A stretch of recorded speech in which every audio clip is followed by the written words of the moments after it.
गरेन र यो पनि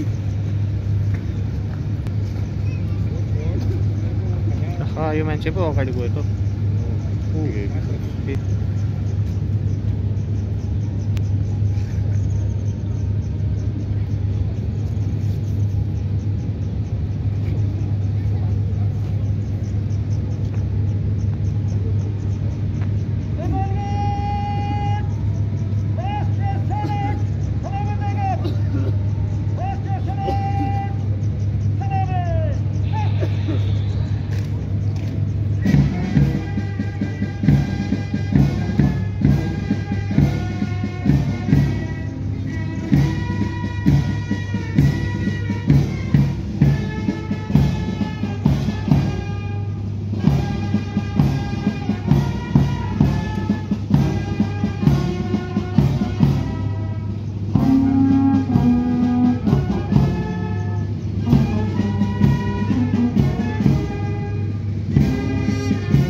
ये कल्चरल प्रोग्राम में आप बहुत सारे पॉलिटिक्स पार्टी लोग यहाँ पर देखा जा रहा है, इसके बारे में बताएं। देखिए, राष्ट्रीय सांस्कृतिक कार्यक्रम है और इस तरह के कार्यक्रम दशकों में एक बार होता है और इस तरह का भव्य आयोजन दार्जिलिंग में पहली बार हो रहा है। हम जानते हैं दार्जिलिंग वैसे भी कला और संस्कृति और परंपरा में हमेशा से बहुत आगे रही है और मुझे लगता है इस तरह के कार्यक्रम से दार्जिलिंग, पश्चिम बंगाल, विशेष करके नॉर्थ बंगाल के हमारे कलाकार हैं उनके लिए एक बहुत बड़ा ये अवसर प्रदान करता है और उनको नेशनल इंटरनेशनल लेवल के प्लेटफॉर्म इसके माध्यम से मिलता है। आज बहुत सारे लोगों को जो है इस तरह के आयोजन, इस तरह के प्लेटफॉर्म की प्रतीक्षा करनी पड़ती है, भागदौड़ करनी पड़ती है।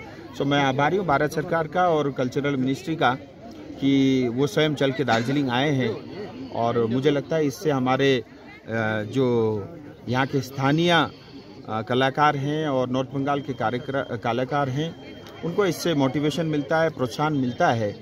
और साथ ही मैं ये भी कहना चाहूँगा क्योंकि हम सब जानते हैं कि दार्जिलिंग जो है विश्व में विख्यात है टूरिज्म को लेकर के और जब हम टूरिज्म की बात करते हैं अगर उसके साथ हम ये संस्कृति, कल्चर मिक्स कर दे, जोड़ दे, क्योंकि देखिए कहीं भी टूरिस्ट आता है तो वो कल्चर देखने भी ज़रूर आता है, कला, संस्कृति, परंपरा, वेशभूषा, भाषा, इन सबको देखने के लिए आता है।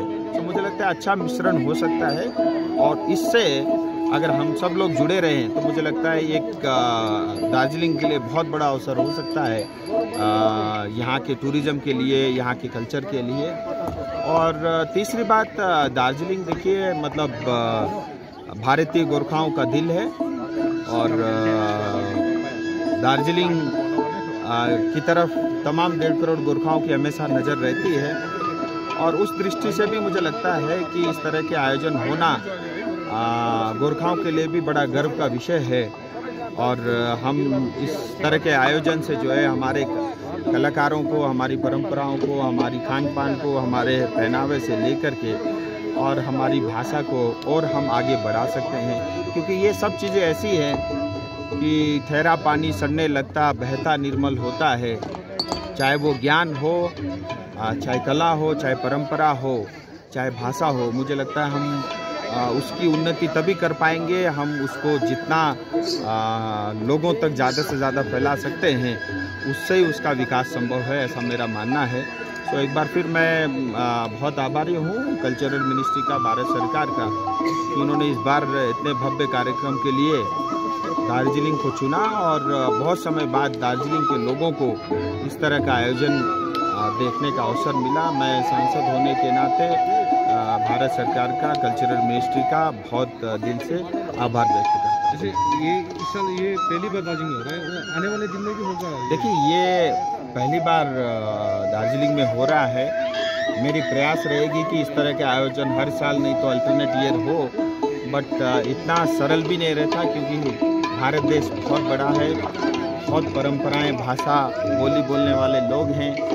अब कैसे संभव होगा ये तो समय बताएगा, बट फिर भी मुझे ऐसा लगता है कि जैसे हमारे प्रधानमंत्री जी भी ईस्ट एक पॉलिसी की बात करते हैं, नॉर्थ ईस्ट को बढ़ाने की बात करते हैं। मुझे लगता है इस तरह का आयोजन ज़्यादा से ज़्यादा नॉर्थ ईस्ट, नॉर्थ बंगाल इस क्षेत्र में होना चाहिए, ऐसा मेरा मानना है। तो मैं प्रयास करूंगा कि इस तरह के कार्यक्रम हर साल हो, नहीं तो अल्टरनेट ईयर जरूर हो। आप आज गवर्नर साहब से मिल रहे हैं, कोई विशेष आप लोग का डिप्रेशन विभिन्न पॉलिटिकल पार्टी? गवर्नर साहब हम सबके अभिभावक हैं, वे हम सबके ऑनरेबल महामहिम राज्यपाल जी हैं, और इस कार्यक्रम में आज क्लोजिंग सेरेमनी को एज ए चीफ गेस्ट के नाते वो आए हैं, और मुझे लगता है उनके और फर्स्ट लेडी के आने से इस पूरे कार्यक्रम की गरिमा जो है और बढ़ी है। तो आप लोग यहाँ पर बहुत सारे आपका अलायंस पार्टी प्रतिनिधि लोग भी देखे जा रहे हैं, कोई आप लोग विशेष कोई डिमांड रखने जा रहे हैं क्या गवर्नर साहब से? देखिए दादा, गवर्नर के साथ हमारा कोई फॉर्मल मीटिंग बिल्कुल नहीं है, कोई पॉलिटिकल मीटिंग बिल्कुल नहीं है, कोई पार्टी की तरफ से कोई मीटिंग नहीं है। वो सिर्फ जो है इस कार्यक्रम के लिए आए हैं, जितना मुझे पता है, और हम सब लोग भी इसी कार्यक्रम के मद्देनजर आए हैं, और दूसरा हमारा कोई विषय नहीं है। ये किसी पॉलिटिकल पार्टी का कार्यक्रम नहीं है, न ही सांसद का कार्यक्रम है, भारत सरकार का कार्यक्रम है, और इसके अंदर में सारे विधायक, सारे सांसद जो भी आना चाहें वो सबके लिए खुला है। और जितना मुझे पता है कल्चरल मिनिस्ट्री ने जितने भी हमारे आसपास के नॉर्थ बंगाल के, विशेष करके दार्जिलिंग के विधायक हैं, और सबको निमंत्रण दिया है, ऐसा मेरी जानकारी है। A great day for all of us, a memorable day, never to be forgotten. My greetings to all of you. My greetings, and I go down to your culture, to your strength, to your love.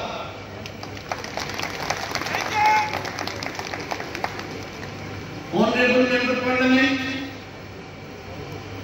Darjeeling, Shri Raju Bista ji, Honorable MLA Darjeeling, Shri Neeraj Jawan ji, Director JCC, Srimati Deepika Pokhara ji, EJCC Director, Srimati Gauri Basu ji, everyone connected with the Union Ministry of Culture, everyone who has worked for this program, every artisan and artist, and everyone present here. And I should not forget the First Lady, my wife, Srimati Suresh.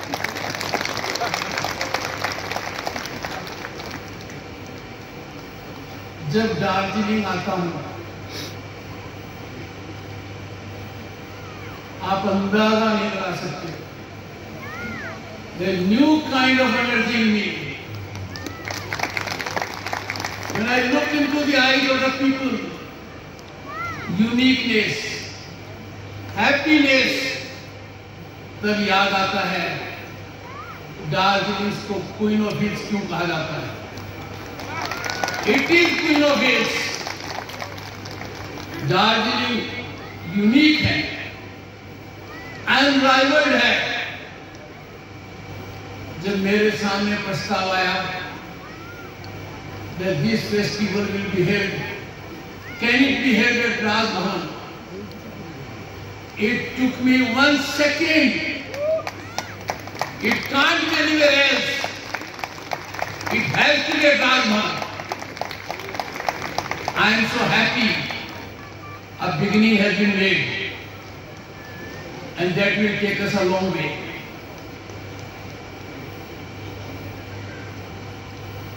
Your member parliament is a sweet person, but very difficult for me. He has a long list of demands. ये इतने सीधे नहीं है जितने दिखते हैं। कभी तो इनकी डिमांड खत्म होगी। I am your foot soldier. I am your first servant. क्यों?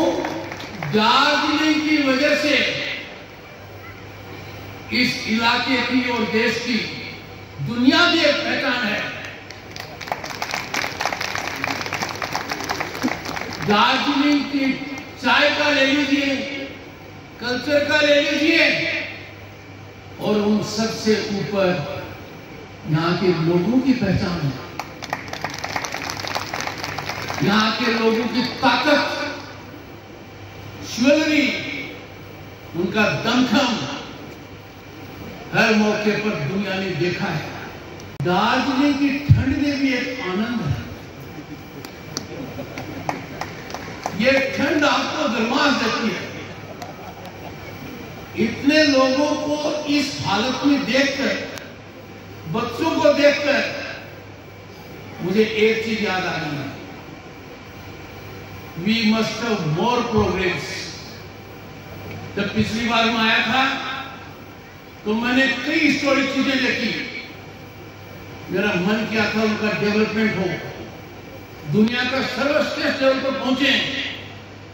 चाहे हिमालयन माउंटेनियरिंग इंस्टीट्यूट का मामला हो, चाहे उस प्रकार के स्पोर्ट्स हो। मैं आपको ये कह सकता हूं, I am working in the direction, we will succeed. और इलाके का नाम जो है उससे काफी ऊपर जाएगा, ये मेरा एश्योरेंस आपको है। राजभवन जनता से दूर रहे, ये कभी ठीक नहीं है। राज्यपाल की शपथ क्या है? मैं जनता की सेवा करूं। जनता की सेवा तब तक नहीं कर सकता जब तक जनता के हाल मुझे नहीं पता लगे। एक महीने जब यहां रहा और जो जगह मैंने देखी, मैं आपको कह सकता हूं दुनिया के 40 से ज्यादा देशों में गया हूं, मुझे दार्जिलिंग से ज्यादा ब्यूटी कहीं नजर नहीं आई है। And I will do everything for it I can. मुझे गोली बासु ने बताया है कि लोकल आर्टिजन से बहुत कार्यक्रम किया है, अच्छा किया है। उनकी संख्या करीब 400, अबाउट 400 है। मिनिस्ट्री ऑफ कल्चर उनके लिए क्या करे, यह मिनिस्ट्री ऑफ कल्चर का काम है। आपका सेवक होने के नाते उस हरेक आर्टिजन को राज्यपाल की तरफ से एक टोकन अमाउंट ऑफ 1000 दिया जाएगा। ये 4 लाख रुपये या 1000 रुपये छोटी रकम है, पर मैं उनको कह सकता हूं ये एक बिगिनिंग है। We have to promote culture, we have to promote our artisans, and I am working in the direction. ये मौका मुझे कुछ ज्यादा कहने के लिए नहीं है। बदलाव मुझे नजर आ रहा है लोगों के दिल में, दिमाग में, that we want more culture, we want more such functions, we want more entertainment. अगली बार जब भी आऊंगा प्रयास नहीं करूंगा, सफलता प्राप्त करूंगा। राज्य सरकार के अधिकारी भी सम्मिलित होंगे, राज्य सरकार का भी पूरा सहयोग लेंगे। ये कमी आपका राज्यपाल पूर्ति करेगा। मुझे पहले आभास होता तो मैं माननीय मुख्यमंत्री जी का निर्देश कराता। मुझे आने पर पता लगा कि ऐसा नहीं हुआ है। अगली बार मैं ज्यादा सजग रहूंगा। कल्चर के मामले में कोई विभाजन नहीं, कल्चर के मामले में कोई राजनीति नहीं। कल्चर दुनिया को जोड़ता है। Culture is about everything and culture is at peak at Darjeeling. नमस्कार, thank you, and my greetings to the members of the media. They have a great role to play. They will play this role. I am sure about it. जन्मा हुआ पहला व्यक्ति राज्यपाल बना है। मेरे पहले my very distinguished predecessors, very illustrious people, very tall people, but they were not born in independent India. मेरा जन्म स्वतंत्र भारत में हुआ है। मुझे सौभाग्य मिला है कि मैं पश्चिम बंगाल की सेवा करूं। जब मैं दार्जिलिंग आया तो एक धारणा बनी हुई थी कि दार्जिलिंग तो राज्यपाल के लिए एक आराम करने की जगह है। मैंने इस धारणा को बदला है। आप कोलकाता के अंदर राजभवन को देखेंगे तो उसका ऑफिशियल एड्रेस है गवर्नर्स कैंप। मेरा कोलकाता का कार्यालय है, मेरा दार्जिलिंग का कार्यालय है, और इसीलिए इस बात को जमीन को उतारने के लिए मैं नवंबर में 1 महीने रहा। पहले परंपरा थी राज्यपाल दार्जिलिंग आएगा, पहले तैयारी करनी पड़ेगी। मैंने इस बात को बदला है। I am committed to this area. It is close to my heart. It has to change the entire ecosystem of the area. यहां ये नहीं हो सकता कि मैं एडवांस नोटिस पर आऊंगा। इस कार्यक्रम में आना था, आया। जब भी आप बुलाओगे आऊंगा। मेरा मानना है कि दार्जिलिंग दुनिया में वो जगह है जहां पर वो सब कार्य आप कर सकते हो कल्चर के, जिसके लिए दुनिया का और स्थान कहीं कहीं कमी पाता है। मैं मिनिस्ट्री ऑफ कल्चर को धन्यवाद देता हूं कि पहली बार उन्होंने ऐसा सोचा, बहुत व्यापक स्तर पर किया। आगे भी इसी सिलसिला जारी रहेगा, ये मेरा आपको वचन है।